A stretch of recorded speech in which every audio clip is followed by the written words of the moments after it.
Actually, did you happen to see the latest news about my boy Tim Tebow? Yeah, he's engaged now. Yeah, that's They amazing. finally have sex. I've got a couple of questions to ask you then. First, what are the chances that he was just reminiscing on some good times of the past and he was actually Tebowing, and then his girlfriend thought he was proposing and now he's stuck with her forever? He was thinking about his touchdown pass to Demarius Thomas in the playoffs Right? a few years ago, and he was like, "Yes, Yes. oh shit, no." No, I just ruined my whole life. And then the other thing, like, if he truly is a virgin, man, this first time after they get married, I was just like going like to his like through his football faces. You've got him in the SEC championship losing to Bama, crying on the sideline, or you got him in that game where it was raining against Florida State, where he's just got war paint on his face and he's charging. After his first time, which face are we going to get, the crying or the war paint? Oh, we're totally getting the crying face. I guess the best question is, what's the over/under of how many pumps it takes for him to finish? That's a better question. I'm setting it like 3 or 5. We're right around 5, I think. I'm going to go the Tebow route and say 316. And with that, let's get loaded. And this is typically where I crack open a beer and say, welcome to the Loaded Box Podcast. But I had way too many to drink last night, so I'll just say it. Welcome to the Loaded Box Podcast. All right. Well, thank God I'm drinking. One of us has to. Thank you once again for tuning in. This is Ben Morgan, and we actually have Dan Thury of the Beer Fueled Fantasy Football Podcast filling in for a DJ Primo who is missing in action. So first and foremost, thank you, Dan, for sliding in here last second. Do you want to let everyone know a little bit about you, about Beer Fueled, and where they can find all your podcast information? Yeah. So you can find me on Twitter at ThuryBFF. You can find the podcast Beerfield Fantasy Football at BeerfieldFF. We basically just talk fantasy football year round, drink beers, review craft beers. So for those of you out there that have a real taste in fantasy football and a stronger taste in beer, we're the podcast for you. It is no better combination, and I'm actually going to get to that combination as we progress through this podcast because I actually want to debut a new segment that I came up with tonight that's basically made for guests and especially made for you. So I'm looking forward to breaking that out. But the NFL playoffs continue this week, so we are back with our second preview podcast of the week. This time we're going to be talking about the actual games, giving straight-up picks, our against the spread picks for all the action in the divisional round. And I just want to say before we start, I apologize if you ended up catching our podcast from earlier this week before we got it fixed. I don't know what the hell happened, but the audio would skip ahead. So it was literally right before we got to like good content or like the punchline of a joke, and it would skip like 2 minutes ahead. We did get it fixed. DJ put his limited tech ability to the test. He got it fixed. So if you haven't checked that one out yet, make sure you do it. We had Mitchell Renz on. And if you've listened to a podcast with us and Mitchell in the past, you know that it gets weird. So make sure you. That's the question. Yeah. Was he wearing pants this time? Oh, you know what? He never got up high enough for us to tell. But my assumption, I'm going to play off assumptions here. He was not. There's no way Mitch can wear pants when he's podcasting with us. Zero chance. There's zero chance. Nice. Well, let's kick it off with some divisional round talk. Actually, last week, due to me and DJ having the Cowboys spread at 2 instead of 2.5 where it finished, I actually went 3-0-1 last week. But in real life, I did eat that hook cover that the Seahawks had over the Cowboys, and that was really depressing. I mean, to get basically backdoored due to the fact that Seattle's kicker got hurt, that was like literally just a dagger in the heart. I don't know if you're much of into gambling with your hard-earned money from all the money that we make on these podcasts, but man, it was yes. Brutal. I don't partake too much in football when it comes to March Madness and heartbreaks. Oh God, man! Michigan State giving up a layup to Harvard like 3 years ago that beat my 4-teamer. Yeah, I know all about heartbreak and backdoors, so. It's brutal. So, well, let's get this puppy going here. The first game on Saturday is the But what I'll do is I'll give the teams, I'll give the spread, the over/under. I'll let you know what they are against the spread this year, record-wise, and then like we did last week, I'll do what they were over their last 3 games, since that's kind of the relevant amount of what they've had over the recent time. So we've got the Chiefs favored by 5.5 over the Colts, over/under of 57. This season, the Colts are 9-7-1 against the spread. They're 2-1 in their last 3. And you got the Chiefs at 9-6-1 against the spread. Just 1-2 though against the spread in their last 3. How are you feeling about this game? What kind of things are you looking for? And do you have a feeling one way or the other on which way that you would be betting?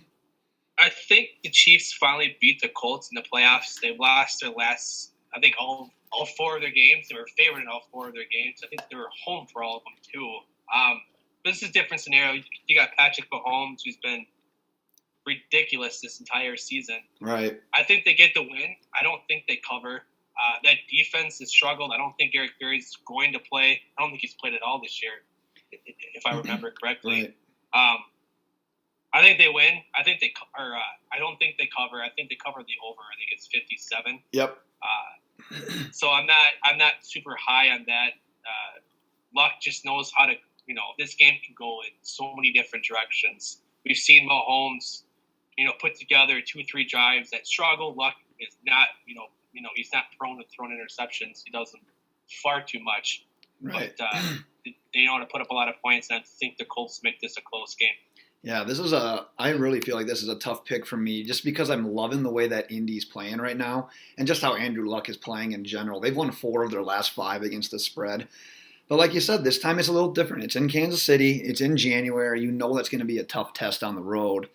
Then you look at the Chiefs, though, and history basically says it's Andy Reid in the postseason. Like, what are we going to get? Like, you want to pick them, but you're just a little bit nervous about it. Yep. We did an NFL draft preview podcast like 2 years ago, the year that Mahomes got drafted. And I said, like, in that draft, Kansas City needs to do whatever they can do to get a quarterback, to take them to the next level. Like, they can improve on defense, they can improve on the running game, but they were kind of maxed out with Alex Smith. They got Mahomes, and I think they're kind of peaking a little not too early, but like I predicted this kind of success more like 2-3 years down the road, not right away when Mahomes took over. So, sort of like the Chiefs, if this number was 7 or more, I would probably lean Indianapolis, but anything less than 7, since Kansas City's at home and this is a little bit different offense, I think I got to go to the Chiefs. They just have too much offense right now. Average over 35 per game. Mahomes 50 touchdowns in his second season, first as a starter. Extra week to get healthy, to get prepared. I can't bet against them. I don't think this is a game that I would really like all out put my money on, but for the sake of the podcast, I have to go with the Chiefs. Yeah, like this is the one game I'm not betting the spread. I'm just betting the over/under. I would take the over with a golden bullet for this one. I love the over. I agree with you. Yeah, they're just too much that could happen for both teams. I think the spread going down to 5 points, at least based on ESPN spreads. Yeah. People are leaning the Colts, and it's tough. It's a tough game to guess. Like I just don't want to bet the spread of this game. Nope, I'm with you. I think that safe play might be the over. I think you talked me into it. Yep. I appreciate it. You're welcome. You'll be getting an invoice if we lose. Okay. Awesome. All right, so let's move on to the nightcap on Saturday. We've got the Rams at home against the Cowboys. Right now it's the Rams, favored by 7. The over-under is 50. This season, Dallas 8-7-2 against the spread. Last 3, they're actually 1-1-1. The Rams 7-7-2 against the spread this year. In their last 3, they are 2-1. How do you feel about this one? If this was in Dallas, I would feel a lot better. Dallas just doesn't show up on the road. Dak doesn't really show up on the road. I think they average 5 more points at home, if not more.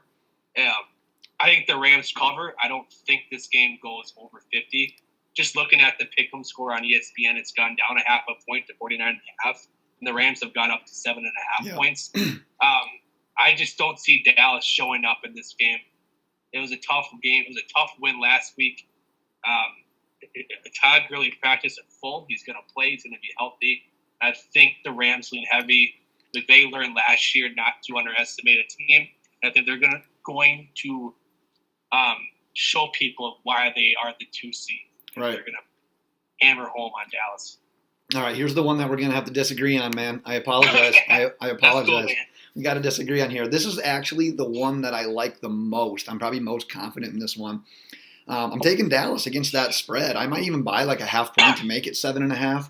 I had to add that in there for DJ. He yells at me every time I say I'm going to buy a half point. So every time there's a chance for me to do it, I at least say that I'm going to do it, even though I never do. But when I look at this game, I can't help but think back to that game with the Cowboys versus the Saints when Dallas started the season 3-5, and then they won 3 in a row right before that Saints game. And everyone still sort of doubted Dallas, though, after that 3-game win streak, because those wins were against Philly, struggling at the time. Atlanta struggled all season. Redskins kind of struggled all season as well. And then they beat the Saints on prime time, and they held that high-scoring Saints offense to 10 points. That was the game that put that Cowboys defense on the national map. And they've only lost 1 game since, and that was to a good Colts team. And I know, like what you said about the Rams, offense looks great on paper, but something about that team, I just still kind of have my doubts. I know, like you said, Gurley practiced in full today. He's going to be good to go, but he is a little dinged up. Obviously, no Cooper Kupp about the second half of the season. Goff isn't nearly as good or effective when you get him off his typical throwing spot. And that Cowboys front seven, they can get to the passer. And if you can move Goff around and shake his confidence, I still don't know really how good Jared Goff is. I think he's I think he's okay, but I think he gets propped up by that system. Because of that, I think I like Dallas staying within 7. I wouldn't be surprised if they had an outright win here. That's why I'm so confident in it. My doubts are exactly what you said when you started talking, though, about this game. They're a different team on the road, and just Dak, literally, look at Dak's home and his away. That kind of paints a little bit of a picture. That'd be the one thing I'd be scared about, but I'm still going to go with Dallas. I think they can hang within a touchdown here. Yeah, and you make a lot of good points. Like, I'm not sold on Goff yet. I think the loss of Cooper Kupp back in the middle of the season has affected his passing game. Oh, yeah, for sure. We've seen Goff struggle against good pass rushes. He was horrid against the Bears. He struggled against Philadelphia for the most part in that game at home. But you're right. It's just Dallas struggling on the road as much as they do. This game could go within 7. I still think the Rams win outright for sure. I just don't see Dallas winning. I think McVay wants to show people that he's more than just a regular season coach. Right. And I think they're going to lean heavier on Todd Gurley. I think that'd be smart. Yeah. They're going to work him hard. So, yeah, again, I would rather bet the spread or not bet the spread. I would rather bet the over/under. I think this game goes under because I don't see both teams already putting up 40 points, but I don't see Dallas putting up a lot of points in this game. Right. Well, we can at least agree on that because I think if I took the total, I would go under. There's not a doubt in my mind I would take the under on that one. Are you a little surprised that Rams defense didn't perform better this season? I mean, Aaron Donald, arguably the most disruptive defensive lineman that we've seen, in our time anyways. And Ndamukong Suh to pair with him. They make a move for Fowler on the edge. They have Aqib Talib and Marcus Peters. I know there's been some injuries there. But just when you looked at that team this preseason, you're just like, who the hell is going to score against them and how are they going to get stopped? I'm surprised that defense isn't performing a little bit better. I mean, you've seen, Talib was hurt for most of the beginning of the year, from most beginning to mid. Peters has always struggled to be the guy. He struggled his last couple of years in Kansas City. He's a turnover. He's a ball hawk that plays, corner. Right. He's a guy that wants to take his chances. Oh yeah. But take the beat. He's going to beat. Look at Amari Cooper last year. And he put up almost 200 yards and a couple touchdowns on him. Right. He's a guy that gets beat. But you're right though. This defense struggled at times. I think health got to him. I think they put it together recently. So we'll see how this game kind of pans out for them. Yeah, I'm just going to sit back and cheer for that Amari Cooper repeat performance. I remember that game against Peters. That's right. That's right. You're right. You're absolutely right. Now I'm a little bit even more excited, so thanks for that. You're welcome. Before we move on to the Sunday games, let me tell you listeners about Pristine Auction because they've been great to our podcast. They've got daily auctions packed with tons of stuff for the man cave. They guarantee their items as they all come with certificates of authenticity from only the trusted sources. It's affordable. A lot of people don't think you can afford it, but it's much more affordable than you'd think. Quick and free to register. It's free to bid. You only pay when you win. Make sure you mention the Loaded Box podcast in the How Did You Hear About Us section when you register. So head over to pristineauction.com today. Get some of that gear for your man cave. Dan, you got a man cave going yet? No, but I do move in with the girlfriend in March. Ooh, big step. I can't even use words right now for that. No, it'll be good times. But I'm thinking about trying to do a man cave. Nice. I probably will. Nice. Yeah, my house gets done in a couple of months here. I just have shit just laying around waiting to just actually get it somewhere. I've just got helmets laying around in my room. I've got some other mini helmets that are just lined up in front of a TV. I'm just all right, I need a home for this stuff. It's getting ridiculous. That's right. Nice. Well, let's look into some Sunday action. The first game is the Patriots hosting the Chargers. We got New England favored by 4 with an over-under of 47. Chargers are actually 10-7 against the line this year, 2-1 in their last 3. Patriots 9-7 against the spread this season, and 1-2 in their last 3. How do you feel about this one? Normally you don't want to bet against New England. Exactly. At all. I mean, Brady just becomes a different specimen. Mm-hmm. But this whole offense and him in general, it's just looked meh all year long. Yep. Michelle getting hurt, Burkhead getting hurt, it's kind of, put a damper on their running game. They don't use James White consistently enough, as much as I think they should. Chris Hogan couldn't take the step up when Edelman was gone. Josh Gordon is smoking weed, and Gronk, who's I think thinking about a post NFL life too much. I think the Chargers go into New England, and I think Rivers finally gets past Tom Brady. I think they win.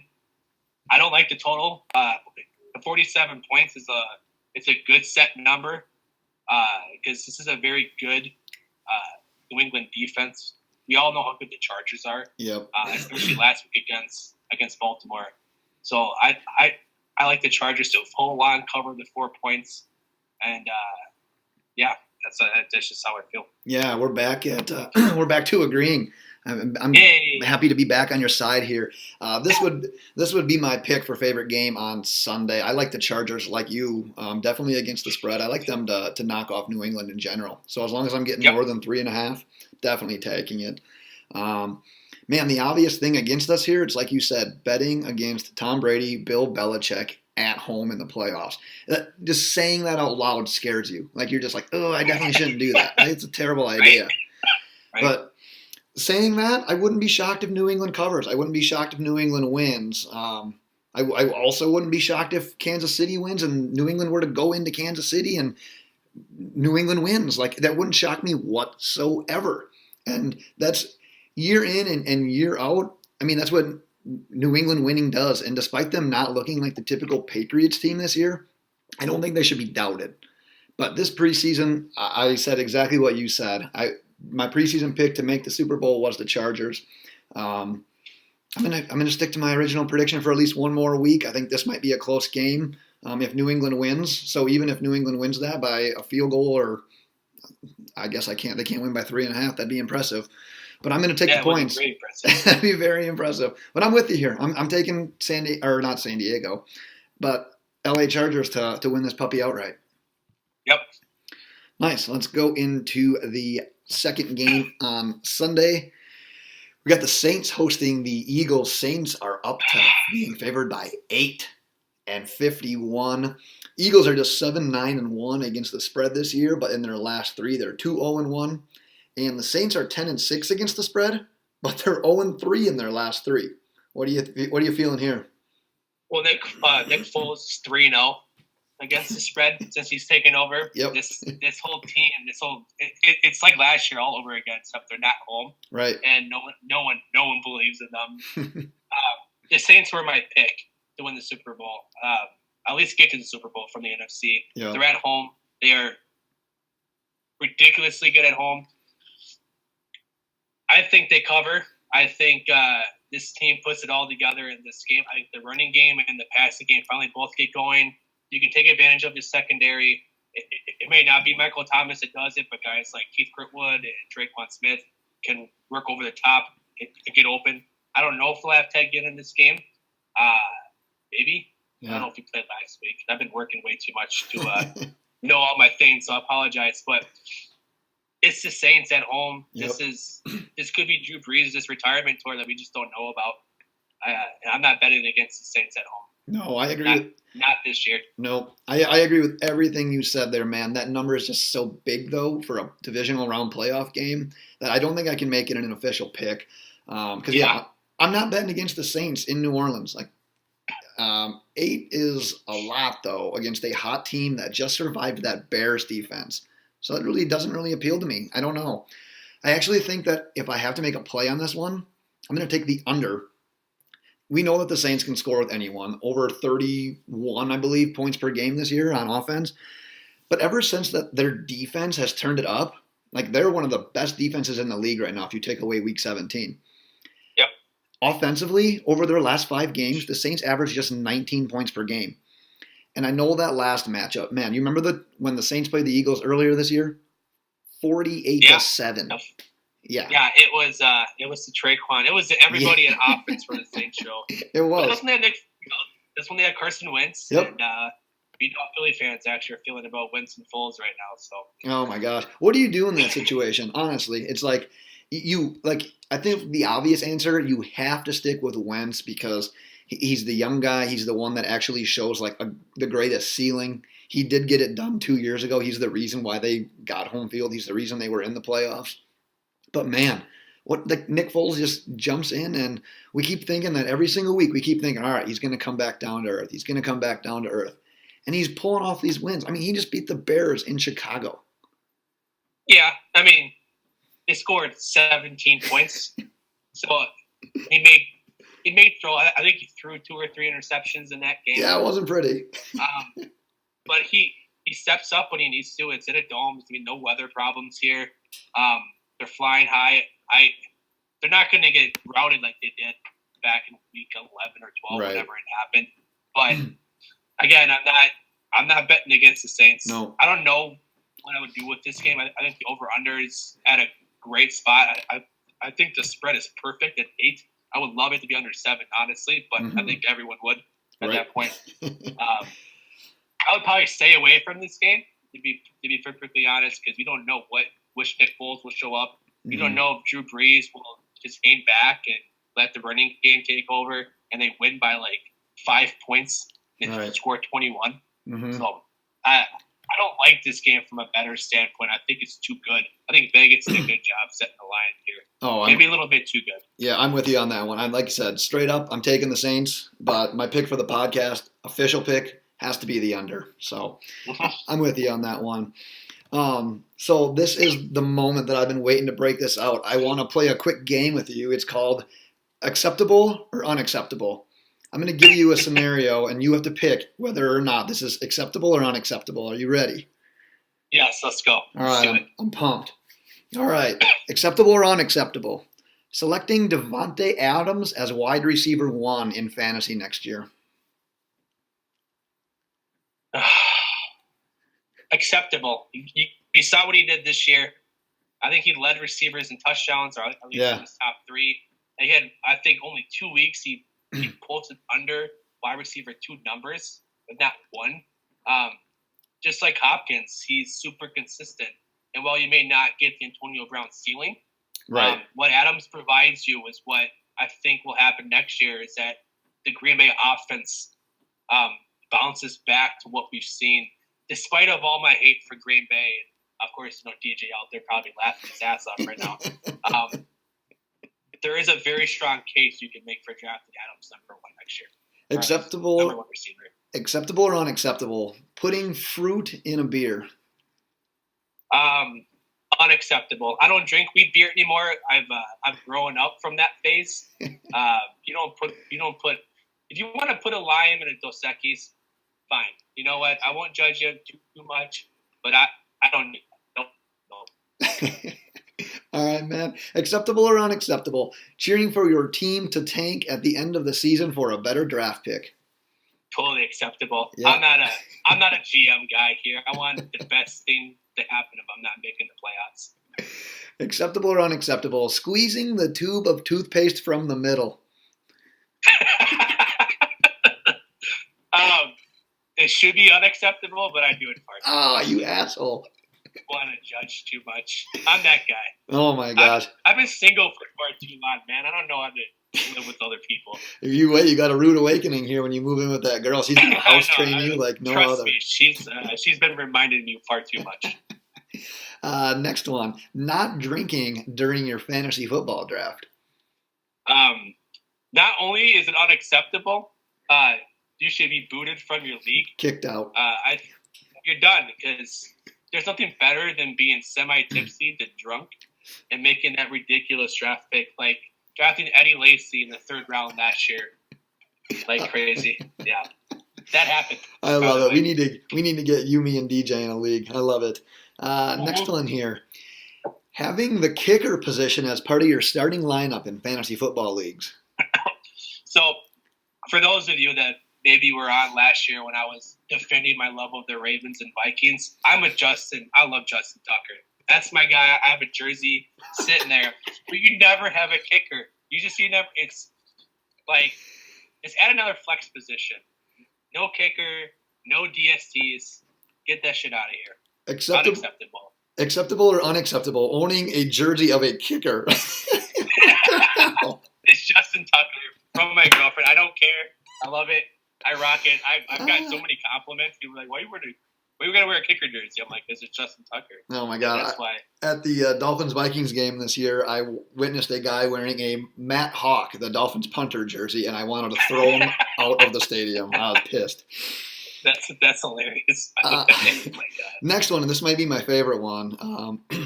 Asking for either all drummies or all flats when ordering wings at Buffalo Wild Wings. Acceptable or unacceptable? Drummies or flats? Yeah, asking for all of those. Only those, I should say. You know that you can do that at Wild Wings? I haven't had Buffalo Wild Wings in forever.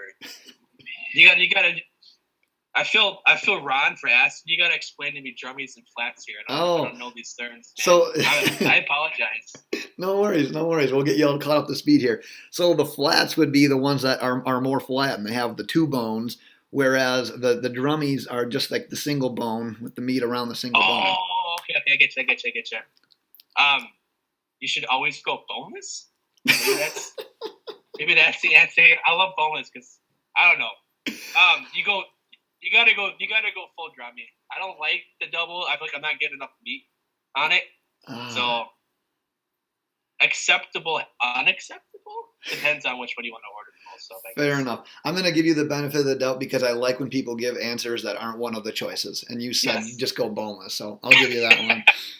All right, I've got 2 more here for you. The second to last one: attempting to take a charge in a rec league basketball game. Only if you're wearing short shorts and you're super hairy and sweaty, and you have to be wearing a headband. That's the only acceptable outfit. And I think you have to be like headband, short shorts. Yes, and white.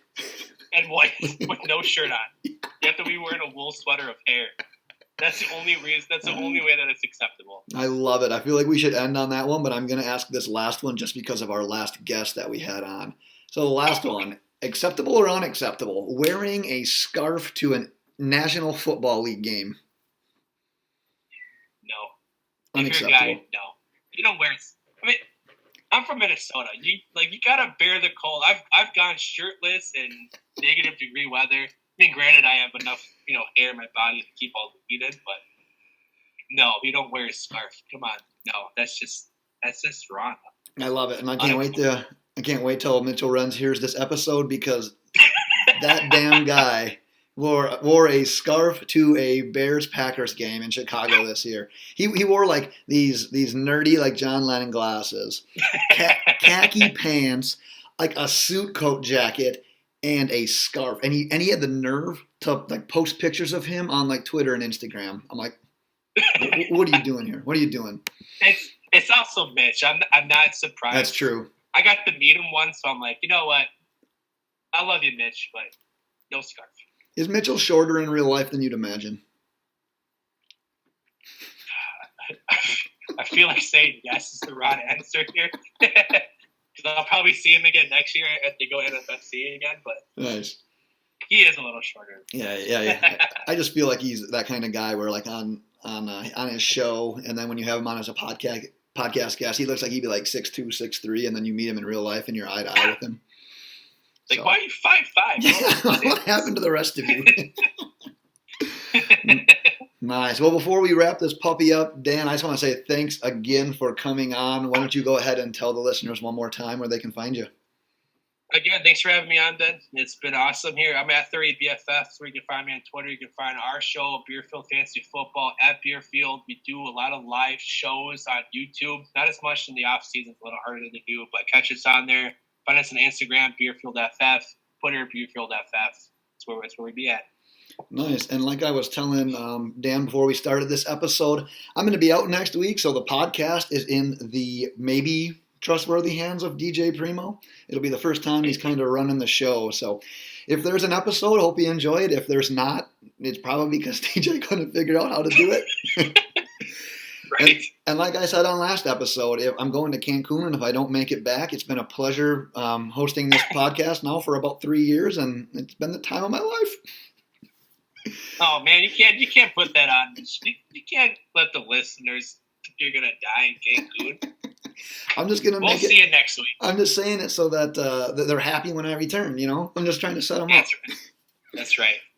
Nice. Well, if you're not already, make sure you're following us on Twitter at LoadedBox. Check out our website, loadedboxpodcast.com.